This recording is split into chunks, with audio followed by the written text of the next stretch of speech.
ایسی بات نہیں ہے، پاپا نے صبح بتایا تھا کہ میاں بیوی دوست ہوتے ہیں اور رازداں بھی، اور اللہ ایسے لوگوں سے خوش ہوتا ہے۔ اس کی معصومیت سے بتانے پر وہ پھر بہکنے لگا تھا۔ اس کی چھوٹی چھوٹی باتیں بھی اسے اندر تک سکون پہنچاتی تھیں، چاہے ان کا کوئی بھی مطلب کیوں نہ ہو۔ اچھا، اور کیا کیا بتایا؟ اس کے لہجے کی شرارت سمجھے بغیر وہ رٹو طوطے کی طرح اسے سب بتاتی چلی گئی تھی، اور وہ یک ٹک اس کے ہلتے ہلتے لب دیکھ رہا تھا۔ وہ اسی طرح اس کو اپنی باتوں میں لگا کر اس کی بوکھلاہٹ اور جھجک کم کر دیتا تھا۔ اب بھی یہی ہوا تھا، اور وہ اب دوپہر کی اس کی حرکتیں بھول گئی تھی۔ پھر تم نے کیا سوچا؟ تم بھی دیکھو گی مجھے ایسے؟ مگر تمہیں تو دیکھنا آتا ہی نہیں۔ اس کے خاموش ہونے پر اس نے فوراً اپنے مطلب کا سوال کیا تھا۔ مجھے آ گیا نا دیکھنا، پاپا نے بھی تو دیکھا تھا مما کو، ویسے ہی میں بھی دیکھوں گی، پھر اللہ بھی مجھے دیکھ کر مسکرائے گا۔ دادی نے صحیح کہا تھا، وہ اللہ سے محبت ہر چیز سے زیادہ کرتی ہے، اور اسے راضی کرنے کو کچھ بھی کر سکتی ہے، چاہے اس کام کا مطلب پتا ہو یا نہ ہو۔ جیسے اب دیکھنے کی معنی خیزی کو سمجھے بغیر اللہ کے خود کو مسکرا کر دیکھنے کے لالچ میں اسے مسکرا کر دیکھنے کی کوشش کر رہی تھی، اور وہ تو اس کی ہر ادا پر پہلے سے زیادہ سرشار ہو رہا تھا۔ آپ ایسے کیوں دیکھ رہے ہیں؟ اس کی گہری نگاہوں سے پزل ہوتی ہوئے اسے ٹوک گئی تھی، تاکہ اللہ مجھے بھی پیار سے دیکھ کر مسکرائے۔ وہ اب بھی مسلسل اسے دیکھ رہا تھا۔ ہاں تو ایسے مت دیکھیں جیسے میں دیکھ رہی تھی، ویسے دیکھیں۔ آپ بہت عجیب دکھ رہے ہیں ایسے۔ وہ مردوں کی معنی خیز نظروں سے بالکل بے بہرا تھی، تبھی الجھ رہی تھی، کیونکہ اب تک اس کا ایسی نظروں سے سامنا نہیں ہوا تھا، اس لیے اس کے ہر بار دیکھنے پر وہ الجھ جاتی تھی۔ اوکے، اب ایسے نہیں دیکھتا۔ اس کی بڑھتی الجھن پر اس نے اپنی نظروں کا زاویہ بدلا تھا، پھر نارمل ہو کر اس نے سے مخاطب ہوا تھا۔ تم مجھے تجوید سکھاؤ گی؟ دادی لو بتا رہی تھی، کاریوں جیسا انداز ہے تمہارا، اور میں خود بھی سن چکا ہوں۔ جی سکھا دوں گی، مگر اس سے تو میرا مقام بڑا ہو جائے گا آپ سے، تو پھر آپ کو میری عزت کرنی پڑے گی، خود سے بھی زیادہ۔ اس کا لہجہ شرارتی سا تھا، جیسے اپنے گھر والوں کے ساتھ ہوتا تھا، ایسے ہی ان کی سردارنی بنی رہتی تھی۔ اچھا، تو اب کس کا بڑا ہے؟ آپ کا۔ دادی بتا رہی تھی شوہر کا درجہ بڑا ہوتا ہے اور بیوی کا چھوٹا، تو اب تمہارا کیسا بڑا ہو جائے گا؟ وہ پھر اسے سوالوں میں الجھا رہا تھا۔ میں آپ کو پڑھاؤں گی تو آپ کی ٹیچر بن جاؤں گی نا، اور ٹیچر کا درجہ ماں باپ سے بس ایک درجہ کم ہوتا ہے، اور پھر آپ کو میری ہر بات ماننی پڑے گی، جو میں ہوم ورک دوں گی وہ آپ کو سب کرنا پڑے گا، اور پھر مجھے بیوی کی جگہ ٹیچر کہنا پڑے گا۔ اس کے کہنے پر وہ بے ساختہ ہنسا تھا۔ ٹیچر تو میں مان لوں گا اور ہوم ورک بھی سب کروں گا، مگر میں تمہیں ٹیچر نہیں بولوں گا۔ کیوں؟ بھومیں چکائی تھی، کیونکہ تم میرے لیے بیوی ہو، اور بیوی میں ہی سب کچھ، اور میرے لیے یہی تمہارا نام ہے، اس لیے بیوی کہنے کی رعایت دے دو۔ ٹھیک ہے، اس کی اجازت دینے پر وہ خوش ہوا تھا۔ وہ اس کے ساتھ بچوں کی طرح باتیں کر کے جیتا تھا۔ تم نے پوچھا نہیں بیوی میں اتنا بڑا ہو گیا ہوں اور قرآن پڑھنا نہیں آتا اور نہ نماز آتی ہے؟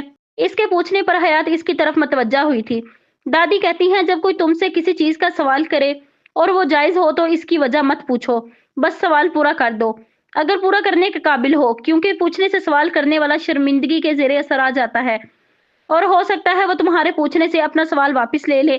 تو میں نے ویسا ہی کیا۔ پڑھتے ہوئے مجھے خود سمجھ میں آ جائے گا کہ آپ کو کتنا آتا ہے۔ اس پل وہ کہیں سے بھی دوپہر والی حیات نہیں لگ رہی تھی۔ اس کے بڑوں والے معصوم انداز پر اس کا دل چاہا اس کا منہ چوم لے۔ صحیح کہا تھا دادی نے، اور وہ مومنوں میں سے ہے۔ تو پھر کب سے سٹارٹ کریں گے؟ کل سے۔ کل میں سب لے آؤں گا جو جو پڑھانا ہوگا۔ ٹھیک ہے جی، ٹھیک ہے۔ اور اب میں کھانا بنا لوں؟ میرے لیے بھی بناؤ گی؟ جی، دادی کہہ رہی تھی کہ آپ کو گھر کا کھانا کھلانا ہے، باہر کے کھانے کا کچھ بھروسہ نہیں ہوتا، اور میں اچھا کھانا پکاتی ہوں۔ اس کی جھجک پر وہ اس کے مطلب کی باتیں کر کے بالکل ختم کر چکا تھا۔ چلو پھر تو میں بھی تمہاری ہیلپ کرتا ہوں۔ اسے زبردستی کندھوں سے تھام کر کچن کی طرف چل دیا تھا۔ کھانا پکاتے اور کھاتے نوفل احمد نے اس کو تنگ نہیں کیا تھا۔ کسی کے فون آنے پر وہ کچھ دیر پہلے باہر گیا تھا۔ وہ عشاء کی نماز اور روزانہ کے وظائف سے فارغ ہو کر سونے کی تیاری کرنے لگی تھی، جب اسے یاد آیا تھا کہ اس کا فون نوفل احمد کے روم میں ہے، اور وہ اس کے کمرے میں آئی تھی اور نظر اس کے بیڈ پر گئی تھی، اور پھر اس کی نظر پلٹنا ہی بھول گئی تھی۔ اس کا گاؤن اس کے بیڈ کے سرہانے بڑی احتیاط سے رکھا تھا۔ جہاں وہ نوفل احمد کے لیے اس کی قربت کا ثبوت تھا، وہیں وہ اس کی بے حجابی کا درد بھی تھا، اور اس کو وہاں رکھ کر نوفل احمد خان ایک بار اور اسے بڑے درد سے دو چار کر گیا تھا۔ کیا ہوا عتیق؟ اتنی ایمرجنسی کال؟ اس کا لہجہ بتا رہا تھا کہ اسے اس کا کال کرنا کچھ خاص پسند نہیں آیا۔ ضروری تھی سر، کانسٹیبل روبی کی کال تھی، ان دونوں کی حالت بہت خراب ہے، وہ پوچھ رہی ہیں کیا کرنا ہے۔ آپ کے نمبر پر کال کی، آپ نے ریسیو نہیں کی۔ عتیق نے اس کے غصے کی وجہ سے جلدی جلدی ریزن بتایا۔ چلو وہیں۔ اس کے حکم پر عتیق نے گاڑی بھگانی شروع کر دی تھی۔ 15 منٹ بعد وہ لوگ ممبئی سینٹر کے ویسٹ میں تھے۔